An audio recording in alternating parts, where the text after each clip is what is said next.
18 वर्षीय तरुणीवर सामूहिक अत्याचार केला गेलाय। भर रस्त्यात पीडितेला अडवून जंगलात नेऊन बळजबरी केली आहे। पीडितेसोबत असणाऱ्या मित्राला लाथाबुक्क्यांनी मारहाण केली। अमरावती जिल्ह्यामध्ये हा प्रकार घडलेला आहे। अमरावती जिल्ह्यातील भानखेडा येथील ही घटना आहे। पीडितेवर जिल्हा रुग्णालयामध्ये उपचार सुरू आहेत। 5 संशयित आरोपी फ्रेजरपुरा पोलिसांच्या ताब्यात आहेत। पोलिसांनी या प्रकरणी कारवाई सुद्धा केली आहे। अधिक माहिती घेऊया, आपले प्रतिनिधी सुरेंद्र आकोडे आपल्या सोबत जोडलेले आहेत। सुरेंद्र, नेमका काय प्रकार आहे आणि पोलिसांनी आता कशी कारवाई केली आहे? जगदीश, खरं अत्यंत धक्कादायक ही बातमी आहे। काल रात्रीची घटना आहे। रात्री 8:30 वाजताची घटना आहे। इथं ही जी तरुणी आहे आपल्या मित्रासंग दुचाकीवरून जात असताना 5 लोकांनी तिला अडवलं आणि या दोघांनी लाथाबुक्क्यानं मारहाण देखील केली। याचे जवळचे पैसे आणि इतर साहित्य जे आहे ते हिसकावून घेतले आणि त्यापैकी एकाने जो आहे त्या पीडित महिलेवर अत्याचार केल्याची घटना जी आहे ते समोर आली आहे। एकंदरीत या पीडित महिलेची प्रकृती बिघडलेली आहे आणि तिला जिल्हा सामान्य रुग्णालयामध्ये उपचारासाठी दाखल केलं आहे। सध्या तरी प्रकृती तिची स्थिर असल्याचं सांगण्यात येत आहे आणि त्यानंतर तात्काळ या घटनेची दखल घेत अमरावतीच्या फ्रेजरपुरा पोलीस स्टेशन आणि क्राईम ब्रँचने या 5 जणांना अटक केली आहे आणि तशी चौकशी जी आहे ते सुरू आहे। नेमकं आता चौकशी दरम्यान काय पुढे येते, कुणाच्या भावनेतून हा अत्याचार किंवा अन्याय करण्यात आला होता का, नेमकं काय पुढे येते हे बघणं अत्यंत गरजेचं आहे।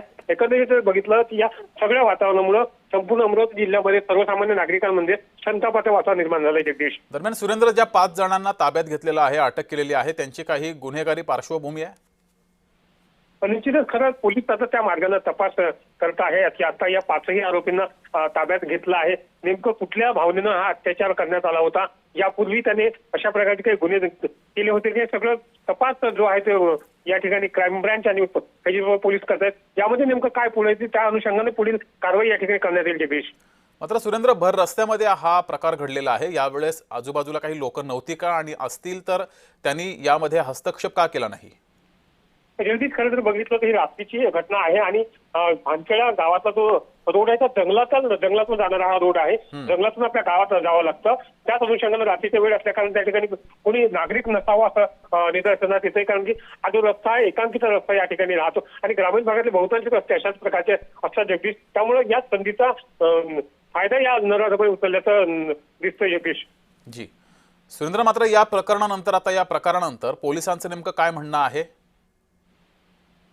जगदीश, खरं तर पोलिसांनी अत्यंत तातडीची भूमिका घेत सापळा रचत या 5ही नराधमांना जे आहे ते अटक केलेली आहे।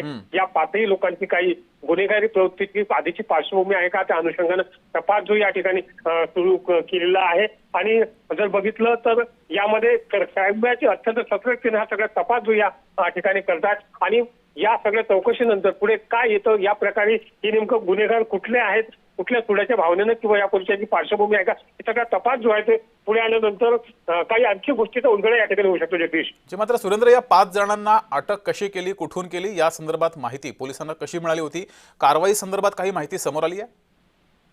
निश्चितच खरं तर पीडित महिलेने पोलीस तक्रार केल्यानंतर या 5ही आरोपीचं सापळा रचत या क्राईम ब्रँच आणि फ्रेजरपुरा पोलिसांनी काही मिळालेल्या सुगावाच्या अंतर्गत या 5 जणांना अटक केली आहे आणि त्यांची सध्या चौकशी या ठिकाणी सुरू आहे। जगदीश, पुढे आणखी काय काय उलगडा या चौकशीतून होते, आणखी नेमकं काय कारण या मागचं होतं, अशा अनेक बाबी आहेत पुढे या ठिकाणी होऊ शकतात। जगदीश, ठीक आहे सुरेंद्र, धन्यवाद दिलेल्या माहितीबद्दल।